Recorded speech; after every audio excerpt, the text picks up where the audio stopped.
kahle. Okay, seninesikhathi esingakanani nibambisene naye usisi? So ukusebenzisana kwami naye ngasho ukuthi siqale ngo-2023. 2023. Hawu sekuwumuntu Ya bese besekade nje kuwumuntu othembekile yabo. nawe Yabo sengazi ukuthi hawo Yeah, vele okay. yabo kulula muzuba nomuntu oyisupply yakho oqondile Okay. yabo yani nama products akhe ngazi ukuthi udeliver izinto right yabo Okay.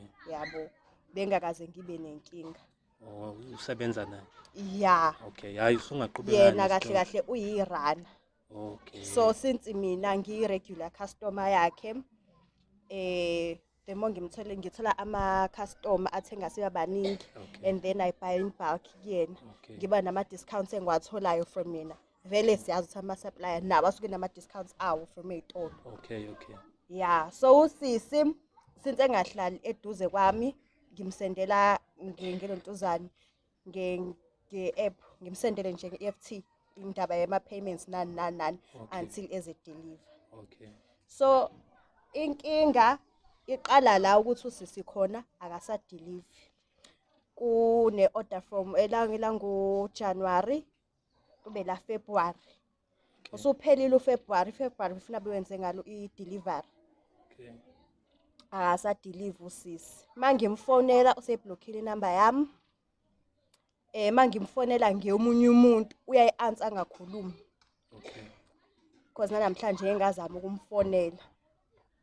Wayi-answer wakhetha nje ukuthi angakhulumi. Okay. Besicela isichazele ukuthi mhlambe lama-order lawa obuwa-order ama-order mhlambe kanjani mhlambe nje ukusibeke. Okay, so indlela thina engidayisa ngayo umuntu ufika nesithombe sento ayifunayo sithi ubhuti ufuna ijacket le. Okay. Uzongisendela isithombe and then mina ngizoyibheka ukuthi ngingayithola phi yabo and then mase sengiyitholile noma ngitshela ngicela ungitholela ngiyitholi. Okay. Mase usuyangitshela umalini naye usuke se-add interest yakhe. Okay. Yabo but still so kuzobe i-price reasonable. Okay. Engafani naliya sesitolo because suke sithola ngama-price cheap. And then ke mase sengiyadayisa ke ngaleyo ndlela mase sesendile through uPax usually deliver ngoPax because ucourier account nje akaregistile kuwona. Uzongifayela kaPax manje akasafakanga kusisi. Into enzakalile la ngaqaba sekunenkinga. uPax with 5 to 9 days ama-working days uthi nakhona. So ama-weekend angwabali because akona ama-working days okudeliver we-Pax. Kulo 9 days ngiwubani ngimbuze sekuphele u4 days ngisane hawa i-delivery kabi khona. Athi hayi ngeke shuthi kube khona inkinga kanjani. Ngithi hayi kusimple nginikeza i-parcel number ngicheck because uma une-parcel number yaka-Pax uyakwazi ukucheck i-parcel yakho ukuthi selikiphi. Okay. Yabo yini into edala i-delay ufone nakhona. Athi hayi okay ngizokusendela. Athula umngane yabantu. Hawu ngimsendela i-message ngakusasa.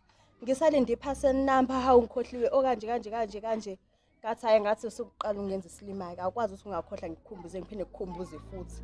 Athi hayi ngeke ngizoya khona mina kaPhephu la engifake khona ngiyobuza ukuthi yini into edala i-delay. Okay. Hayi ngithi okay. Athi ngizokuphendula ngakusasa ngabo 11. Asha 11 loyo ngakusasa usisi abantu uyithulele azafona ebusuku. Ngithi ya ngilinde phela besalindile. Athi hayi ngile laphayana bathena sacela kulinde kuba lesithathu because kuba u9 days ukuze ba deliver. Kwathi kushaya lesithathu loyo usisi akasabonwa ndawo. Ama message aku WhatsApp usewasenda ngo view once.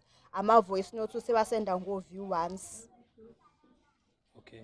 So wena ukhuluma naye nje mouth to mouth ugcine nini ukukhuluma naye like efonini over the phone ngingasho ukuthi ngigcine sengizothi last month.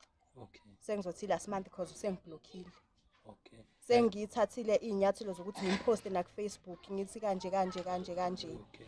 So uma ngimposta abaseduze yakhe bathi kwakuba ubalekile because khona